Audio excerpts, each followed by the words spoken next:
G'day everyone, welcome back. Gonna have a bit of a chat today about buy orders. So we've got two options for hats for today. Got the pink visor, fully serious money making visor, keep the sun out of our eyes. Or we have the glorious fishing hat. Wore this just last night off to catch some fish. It was lovely. Or we've got the old visor. It's probably a bit small for me noggin. Doesn't really sit very well. I don't make them in my size. So it seems like we're just going to go with the fishing hat. Sorry guys, starting a timer, just so I make sure that I can keep you guys in the picture. I don't have to repeat myself too much. Fishing hat it is for the day. Super serious money making fishing hat. Today we're going to talk about buy orders. So just going to do a really simple rundown today on buy orders. What they are on the SCM community market and how they work. So people really struggle with understanding how the market system works. So just thought I've had a couple of questions about how does it work. So I thought why not make a quick little video on it. So when you go to the Steam market listing, you'll see a list where you'll get buy and sell. So say for a case, you'll see them buying for $1, sell, so the for 0.98.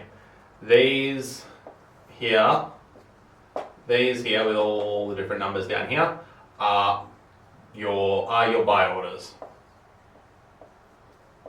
So this is the part that we're going to be talking about today. So I think you guys should be able to see this just fine. Let me know if I need some thicker markers. I think this is about right. We'll see. Let me know. So something people have asked me and seem to ask repeatedly is how do they work and why is there such a fuss around placing a buy order? Because surely this is the one that's always going to trigger, right? No. What happens is it's based on time. So it's first in, best dressed.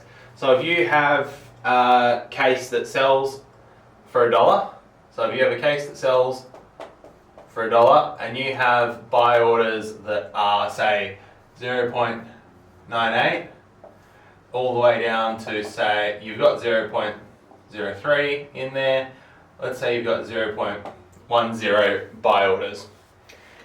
If you get a case as a drop and you list it for sale at 0.1 instead of 1.0 because you fat fingered it, what's going to happen is it's going to try and fill the oldest order first. So whoever first placed the order, it's not going to fill this 0.98 order. It doesn't work like that. It's going to fill in the oldest order which matches the price.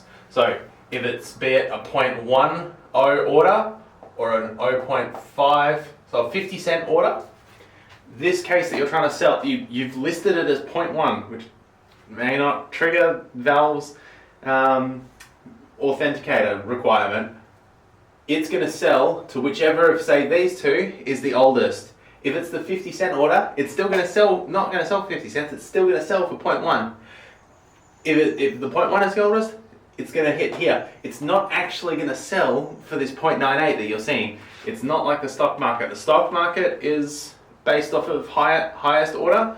Not the case with Steam. Valve has set this up from the beginning to be oldest orders win. And how do we know which is the oldest order? So when you are looking, this is just the way that I do it. Once I've placed my orders, there's a few people in the CS community that have organized like a little spreadsheet, a couple of different spreadsheets to find out and compare something that we only found relatively recently, a year or two ago, and that is a buy order ID. So this number is a positive integer that counts up every single buy order that has existed and does exist on the Steam community market. So this number, we found it by accident when we were I remember the day that we found them. You would see it. They were probably found out prior to that, to be really accurate, but it's something that we found a lot more recently, probably over a couple of years ago, that we picked up and have found it to be really, really useful. So you'll see a buy order ID is when you hover over the cancel button in the browser, you'll get in the bottom left of your browser, you'll get a JavaScript string, and it'll have in brackets a number. This number here is your buy order ID. Boy. This is what determines where you are in line. Now because you've got a lot of different currencies, it changes how, there's a subtlety in there that we don't really understand at this point, how it works. So, but it seems to be if you have a less valued currency like Australian dollars, Canadian dollars, or rupees, something that's got less strength than the US dollar. If someone lists an item for 10 cents, say someone lists an item for 10 cents Australian, or 10 cent equivalent in rupees, it may not go to the US order, it'll go to say an Australian order, because maybe it's to do with the the small differences in the cents and currencies, and it's just closer. Whether it does it as a random number, don't know. But this little number is like our biggest general indicator for what is going to happen when they're placed. So this is why this little number right here is why everyone makes a really, really big fuss about buy ordering any new items. Be it stickers, knives, cases, anything new that comes out. From TF2, Rust, CS, anything that comes out, people will try and be the first to place a buy order. Helps when you're closer to the server.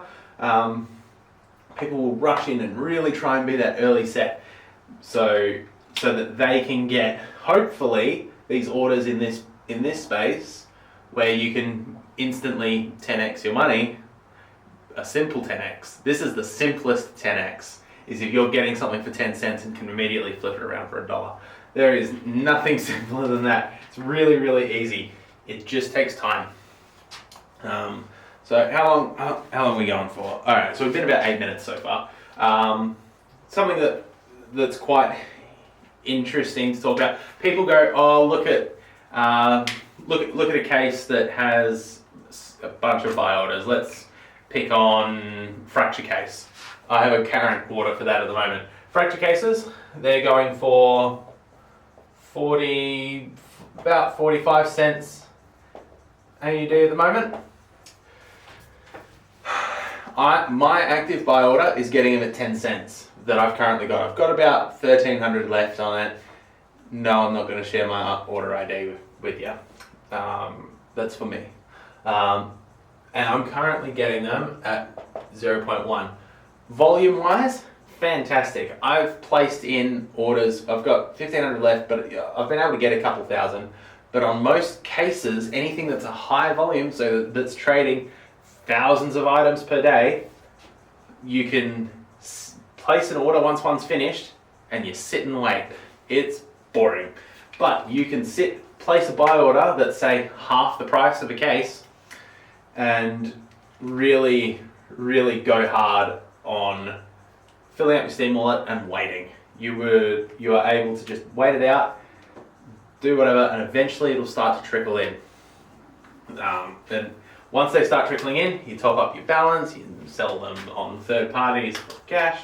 It's a really, really great little money maker. I haven't had to input money into Steam for years at this point because of Buyorders. I've just been able to flip little bits of money and now I can buy a game whenever I want. There's another bonus is you get Steam points for doing this, so you can just, I've racked up 1.5 million Steam points or something, I don't know. Rust is really good for Steam points, but that's a whole other conversation. I don't really do Rust, not my jam, but the big players in that have tens of millions of Steam points. They buy the shop out multiple times over. So yeah, that's Buyorders. What Buyorders should people mostly try for? If you want really easy, stick to something that's like cases, really high volume. You'll see occasionally, oh my god, this knife sold for $20. That knife sold for $20 to someone who had a buy order, probably $50 or $100 that was there right when it dropped, right when it was listed on sale, and was able to place an order. That's why cases with new knives are a great little money maker. If you can get those orders in for cases, makes it really, you can just sort of find little niches, and you might be able to get a knife or two, get them for 80% off, sometimes more if someone fat fingers it. We'll see. It depends. It happens. Sometimes it takes years for a buy order to start hitting, especially in the case of cases. Sometimes you can get it within a week when someone has no idea what to price it for and just hit sell. People are ultimately responsible for what they sell these items for, and Steam makes it really, really easy to have with their two-factor authentication to make sure you're selling the item you want at the price. Don't fat finger it. Don't rush the process. Yeah, I think that just about covers the main idea of buy orders. If there's anything I've missed, let me know. Actually, there is something I've missed. So that it's regarding how the wallet balance works. So wallet balance, have I got a different color pen? I did, but not anymore. I don't know where it's gone. Let's rub a little bit of this out. Let's get rid of some of this. Let's go over this bit. So your wallet balance. So you're able to place up to 10 times your wallet balance as buy orders. So if you've got $100 in Steam Wallet, you can place up to $1,000 in orders. So wallet orders. So, but you can't make individual orders greater than this $100. So you can make $100 orders times 10 to hit that 1,000. You can make it into lots of smaller ones, however you want. But this number is really important. So is keeping balance in your wallet. Just because you've gone up to $1,000 doesn't mean you need to keep $100 in your wallet. If you've got $100 in your wallet, buy a game for, say, an indie game like Bellatro, about $20 Australian. So minus that 20, you'll be left with 80 Australian in your wallet. So if you've got $1,000 of orders, it just means you're not going to be able to place any more. You can still, all